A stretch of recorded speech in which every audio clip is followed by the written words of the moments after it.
Okay, let's take you through some of the numbers out of yesterday. So what are we looking at? 30 cabinet ministers. Number one, you have 5, as you can see, ministers of state with independent charge and 36 ministers of... So the important thing to highlight over here, we don't know any of the portfolios. But what other numbers do we know?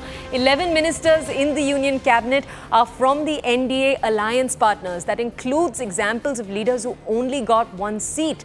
Still, their inclusion in this symbolizes how the BJP is going to be taking their coalition forward. On the left side, you can see the former Madhya Pradesh Chief Minister Shivraj Singh Chauhan, Nirmala Sitharaman, former Finance Minister, Jaishankar, former External Minister, all being sworn in.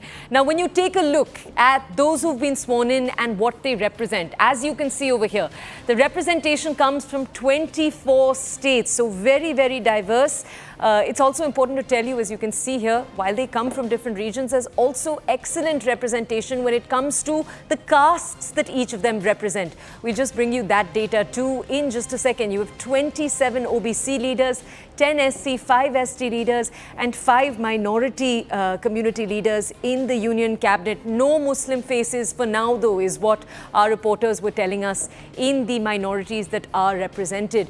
Now, we know that 43 ministers have served. This is a very, very experienced cabinet. 43 ministers have served 3 terms or higher in the parliament. 39 have been ministers in the government of India before, and 23 have served as state ministers. 34 served in state legislature. So, as our colleague Aman was telling us a little earlier, a very, very experienced cabinet in terms of the years they bring with them. Let's go over to our colleague Aman, who joins us live right now for an overview of this entire story. Aman, obviously the big question right now on everyone's minds is what the cabinet, the portfolio allocation will look like within the next few hours.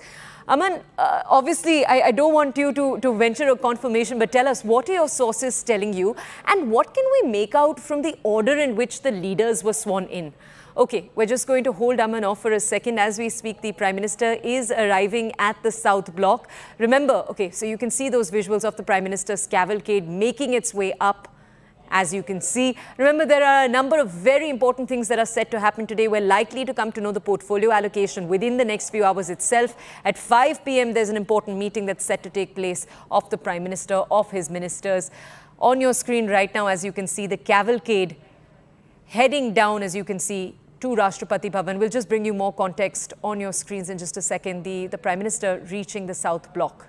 This is the 3rd term for the Prime Minister, having begun as of yesterday. Let's just go over to our colleague Aman for more context. Aman, we were just telling our audiences, obviously the big question on everyone's minds, how the portfolios will be allocated. Aman, tell us, what are your sources telling you? And also, Aman, tell us, how much should our audiences be reading into the pecking order yesterday of those being sworn in to come to know what the cabinet allocation, the ministerial allocation could be? Well, Toya, see, it's very, very difficult to speculate on who's getting what portfolio. This is a very, very well-guarded list under the Narendra Modi dispensation. I must tell you that many ministers are also not aware of what portfolio they will be getting. So it is very, very difficult to speculate that. Of course, the top 4 prize ministries are the ministries on Raisina Hill, Home, Finance, Defence and External Affairs. The existing ministers on all these 4 ministries have been repeated in the union cabinet. So will there be continuity in the same ministries, or will there be a minor reshuffle here and there, somebody swapping position with the other? Well, remains to be seen. The cabinet portfolio list is expected to be out any moment now, because the first cabinet is meeting at 5 p.m. That said, the total composition, if you see, of the Modi 3.0 Council of Ministers, 72 ministers. It's a large Council of Ministers, considering that about 46 was the number in Modi 1.0, who had taken oath for the first time. Then it rose to about 58 in the second term of Mr. Modi, and when Mr. Modi demitted office, Modi 2.0, it was also at 72. So the number remains the same as when Mr. Modi demitted office, but still a large Council of Ministers. Remember, it can go up till 81. So a minor expansion in the future also is not ruled out, not immediately maybe, but maybe in the near future. Another point which I found interesting is how 11 allies have been accommodated, but BJP has cornered almost 85% of the berths in the Union Council of Ministers.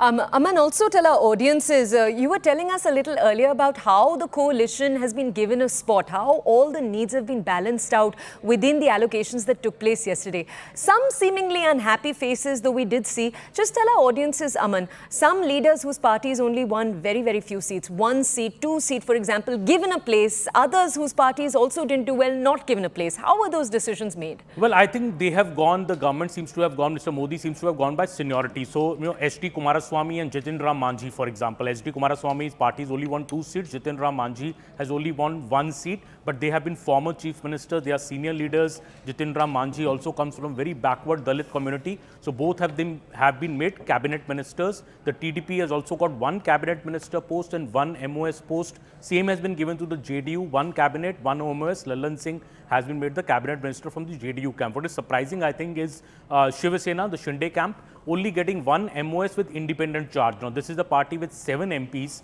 but it has not been given a full-time cabinet post. It's been given MOS with independent charge and only 1 berth in the entire Council of Ministers. So, I think Mr. Eknath Shinde maybe will not be so happy with the distribution. Also, the NCP. So, the NCP was offered a Minister of State with independent charge, much like Mr. Shinde's party. This was offered to Mr. Praful Patel, who's a Rajya Sabha MP of the NCP, but they have declined it because Praful Patel earlier in UPA 2 has been a full-time cabinet minister. So obviously it would have been a bit of a demotion from him. He has denied it. Let's see how that goes. Will the BJP government up its offer? And because I am told that the Prime Minister really wants Praful Patel in the Union Cabinet, so will that offer be upped or not? We'll have to wait and see. Also, I think what I found interesting is that how 5 cabinet posts, full-time cabinet posts have gone to ally. Chirag Paswan becoming a full-time cabinet minister with 5 MPs of the LJP. Jayant Chaudhary with 2 MPs becoming a Minister of State with independent charge. So there is a difference also between Chirag Paswan and Jayant Chaudhary in the pecking order. That I also have found interesting.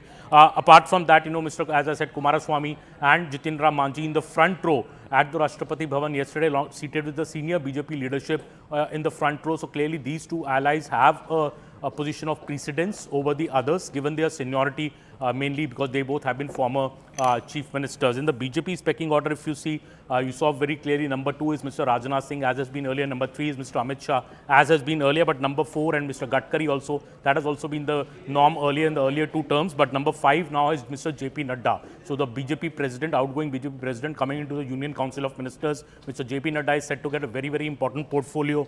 After him, Mr. Shivraj Singh Chauhan, former chief minister, multiple time, who's delivered the state, both at the state level as well as Lok Sabha. All seats of Madhya Pradesh was swept by the BJP. He himself won Vidisha by over 8 lakh votes. Mr. Shivraj Singh Chauhan is also set to get a very, very important ministry. Aman, thank you for that context.